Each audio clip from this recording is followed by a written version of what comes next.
6:15 बजे प्रोसेशन का जो पिछला हिस्सा है, आगे का हिस्सा निकल गया था, तो पिछला हिस्सा है वहाँ पे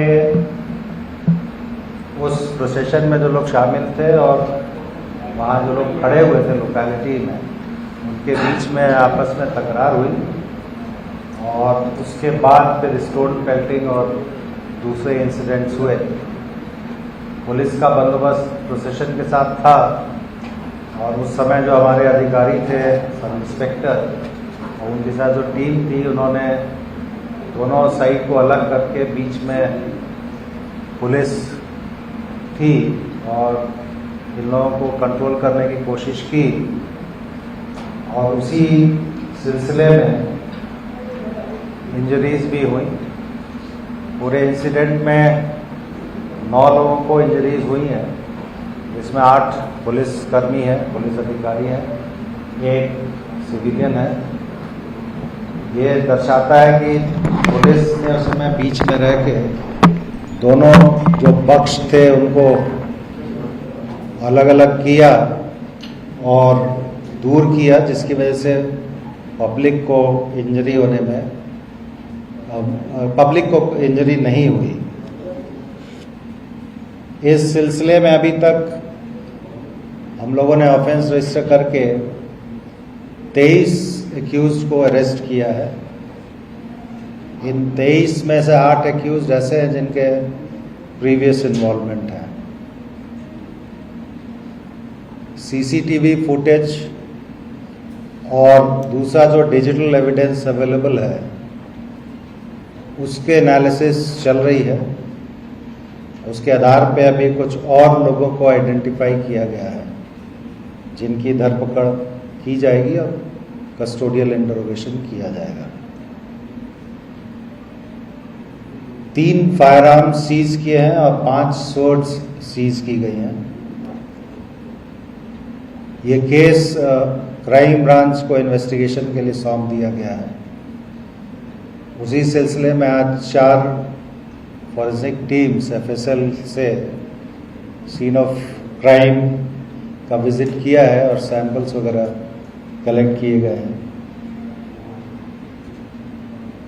social media, video footages, digital evidences, इन सब को कलेक्ट करके एनालिसिस करके इस केस की हर एंगल से तफ्तीश की जाएगी और कोशिश की जाएगी कि इसमें कोई भी आरोपी, चाहे वो प्रत्यक्ष रूप से उसने पार्टिसिपेट किया हो या परोक्ष रूप से पार्टिसिपेट किया हो, छूटे नहीं। इसके अलावा हमारी जो इंटेलिजेंस फ्यूजन और स्ट्रैटेजिक ऑपरेशंस यूनिट है स्पेशल सेल में, उसको ये जवाबदारी दी गई है जितने भी डिजिटल एविडेंसेस हैं उनका डिटेल्ड एनालिसिस करके एविडेंसेस कलेक्ट करें और इस केस में जो भी लोग शामिल हैं उनको आइडेंटिफाई करके उनके खिलाफ लीगल एक्शन लिया जाए।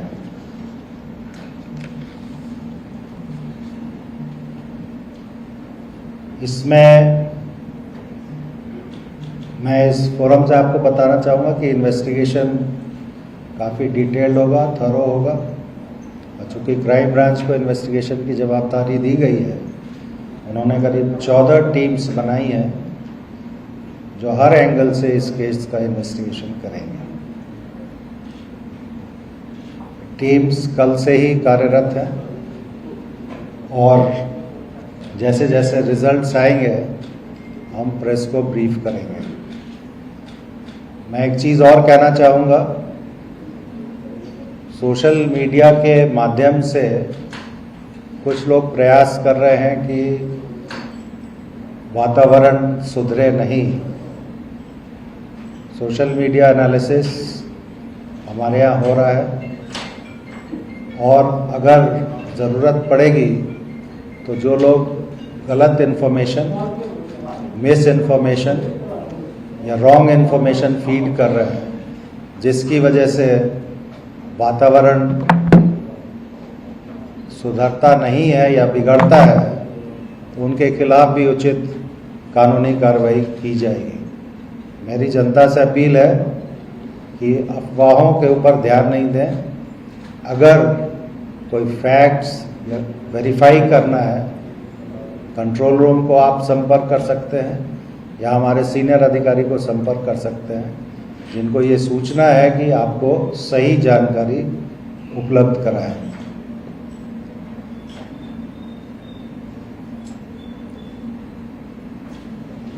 दूसरी बात मैं ये कहना चाहूँगा कि इस इन्वेस्टिगेशन के साथ साथ पुलिस ने पीस कमेटीज़ या अमन कमेटियाँ कहते हैं, उनकी भी मीटिंग्स की हैं और कोशिश हम लोग ये भी कर रहे हैं कि जो चंद खुराफाती लोग हैं उनकी वजह से आम नागरिक को मुश्किल नहीं हो। पीस कमेटी के माध्यम से भी शहर में खास करके सेंसिटिव एरियाज़ में शांति स्थापित करने का पूरा प्रयास पुलिस की तरफ से किया जा रहा है। पहले भी पीस कमेटी की मीटिंग्स हुई है, ये इंसिडेंट हुआ उसके पहले भी और अभी भी होती रहेंगी, क्योंकि हमें ये मालूम है कि इस तरह के इंसिडेंट्स में जो शरारती तत्व हैं वही भाग ज़्यादा लेते हैं। आम पब्लिक जो है उसका कोई इंटरेस्ट ऐसे इंसिडेंट्स में नहीं होता है। तो हर एक कम्युनिटी के लीडर्स को संगठित करके डिफरेंट एरियाज़ में ये पीस कमेटी की मीटिंग्स भी हम लोग कर रहे हैं, ताकि जल्दी से जल्दी नॉर्मलाइज हो सिचुएशन।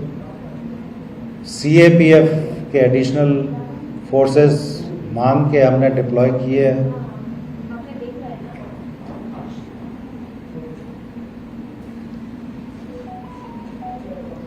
जहांगीरपुरी के अलावा भी शहर के जो दूसरे संवेदनशील विस्तार हैं वहाँ पे CAPF का डिप्लॉयमेंट किया गया है।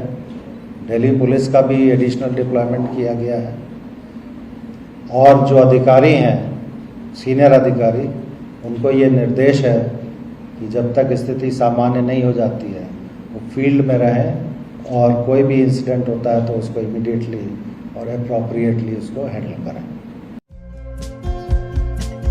हमारे चैनल को लाइक, शेयर और सब्सक्राइब जरूर करें और नई अपडेट्स के लिए बेल आइकन दबाना ना भूलें।